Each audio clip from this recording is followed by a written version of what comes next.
Standing by with Matt Zimmer of Sioux Falls Live. The Jacks a winner 24-3 tonight against Augustana. Their old rival, 20 years later, they're back playing again.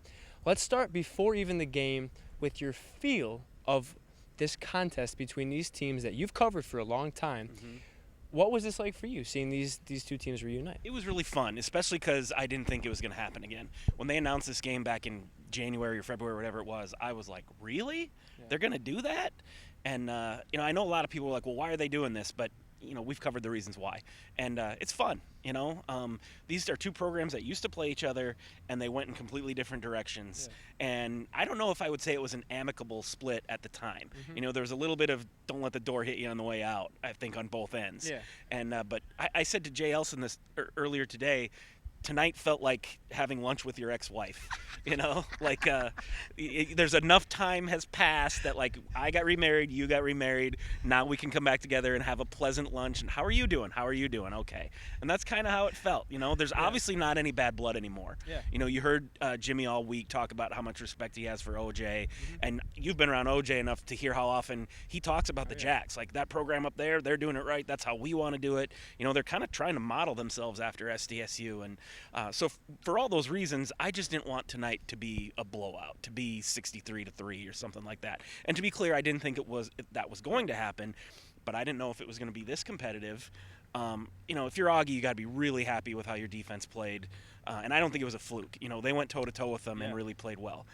On the flip side, their offense couldn't do anything, and that's because of how good SDSU's defense was. So I'm glad that it was a competitive game. I think Augie probably feels a little better about it than SDSU does, although with all the injuries, maybe not. They lost a lot of their key players tonight, but it was a fun night. And I know there are a lot of people here tonight from both sides of the rivalry that have told me they don't make it out as much. They came to see the resumption of this rivalry, and that was pretty cool. To me, it kind of felt like that kid in 8th grade who you have somewhat of a rivalry with in gym class. And then you're not buddies, and then you go your separate ways, and it's like you then see him at a reunion, and you're like, I kind of miss doing that. I kind of miss playing. So that's the feel I got walking around the tailgate. Yeah. Let's get to the Jacks. Clearly not their best performance. Mm-hmm. Rogers echoed that. Mm-hmm. Did give Augie a lot of credit because they did play well. I thought he'd be more mad than he was, honestly. I did too. Yeah. What did you see tonight from South Dakota State? I saw their defense play great, and they needed that. Their defense wasn't great the last 2 weeks, and I know that was against much better opponents, but they were giving up, 300 passing yards a game. Mm-hmm. Jimmy talked about we're getting picked apart by good quarterbacks and good receivers. Now, granted, the quarterbacks Augie had tonight, and they played 4 of them, are not as good as a guy who used to start at Texas A&M. Mm-hmm. But, you heard Colby Humphrey say it in the press conference. It was good to have a game like that, to get an interception, to get some pressure on the quarterback, to not give up 30 completions. Yeah. So big positive step for the defense. Offense is probably, I don't think it's as bad as it looked.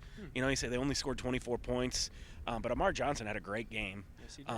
And, Maxwell Woods got in and made some plays. I thought Mark Gronowski looked good the few times he ran the ball. But he just didn't have a good game throwing it. And, Jimmy himself said it. You don't know until you go back and watch the film, well, why did it all break down? Maybe there were things we didn't see, as far as route running, defense, offensive line, whatever. But the numbers were poor. And, that's certainly reason for concern. But, again, Augie's defense was really good. And you have to think about, not only is that a good defense Augustana has, probably as good as several in the Valley, this is their Super Bowl, Yes. They're coming out here, leaving all – you heard Hayden Wallace say it. We usually play in front of 4,000 people. This is the only chance in their life they're going to get to do this. They're going to play their butts off. So it's just like when the Jacks play an FBS team. They lose to Oklahoma State, and people are like, whoa, that sucks. I thought we were going to beat them. It's hard to know what to take from those games because it's two different things with D1, D2, FBS, FCS. I'm more worried about how the Jacks play against their common opponents, and they've had one, incarnate word, an FCS team that's ranked number 12, and they beat them by the same score they beat Augie tonight. I think it's too early to push the panic button. I would agree. The only thing I've seen that is worrying me a little bit, it looks like Mark's losing a little bit of confidence. I started to notice that in the second half. He doesn't seem as sure on his throws, and we'll see moving forward. He's clearly proven that. Well, you heard Jimmy say in the press conference tonight, he's playing like he's got the weight of the world on his shoulders. Yes. And I thought that was interesting to hear him say that because I don't think anyone takes anything away from what Mark has accomplished before this season, but he had all these NFL dudes around him, and I get a sense that Mark has come into this year like, I'm going to prove that it wasn't just me being a game manager with these other guys. Nobody thinks that, Mark. Right. I think Jimmy's right. relax. You can you don't have to do it all by yourself. You don't have to go out there every night and go 30 for 33 and rush for 100 yards.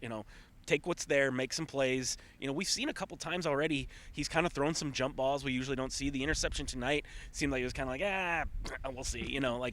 Those are the things he usually doesn't do. I'm not worried about Mark. I don't think Jimmy's worried about Mark, but he's got to play better. He does.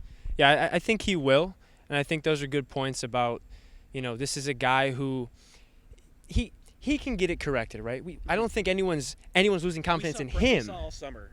He looked better than he's ever looked physically. Yes. So he'll be okay. I don't think anyone's losing confidence in him. I'm just seeing it a little bit in himself. And you make a good point. It almost feels like the microscope on him is gotten so much stronger and brighter. And he NFL seems to feel thing looming. He feels like, I got to put good tape so I can get drafted. And that's tough. Far be it from me to tell Mark what to do, but I think you got to stop worrying about that and just go make plays. Yeah. And he did with his legs. He did. He had a great run in that touchdown. Last thing we'll end with tonight. The celebrations we saw after the interception, the touchdown, and people should go listen to the presser. Jimmy had a great response on it. He's not a fan. No, he's not. Now, what's your opinion on it? Because my dad, he was the guy who loved the San Antonio Spurs and Tim Duncan and the classy old school guy. Give the ball to the ref. What do you feel about celebrations like this? I'm definitely a big fan of letting players have fun and celebrate. In baseball nowadays, you can do the bat flip and not get beaned anymore, where that used to be kind of an automatic thing. I didn't realize that in college football, they're starting to relax a little bit. I was at the USF game before I came here, and one of their guys scored a touchdown and did the gritty in the end zone. And I'm waiting for him to throw the flag, and the ref's right there, and he didn't. And I was kind of like, oh, they're letting him celebrate now. I think that's great. But Jimmy's right. If it becomes too much about, an individual, celebrate with your team. And also, if you're playing a Division II team and maybe not playing great, maybe that's not the time. Yeah. I think that was more of what it was tonight. Wasn't the time and place for it. Nonetheless, the Jacks do get a victory, 24-3. Bright future for Augustana. They may be a competitor in Division II. We shall see. The Jacks on the road next week down in Louisiana. That'll do it from us here tonight in Dana J. Dykehouse Stadium. See you next week in Louisiana.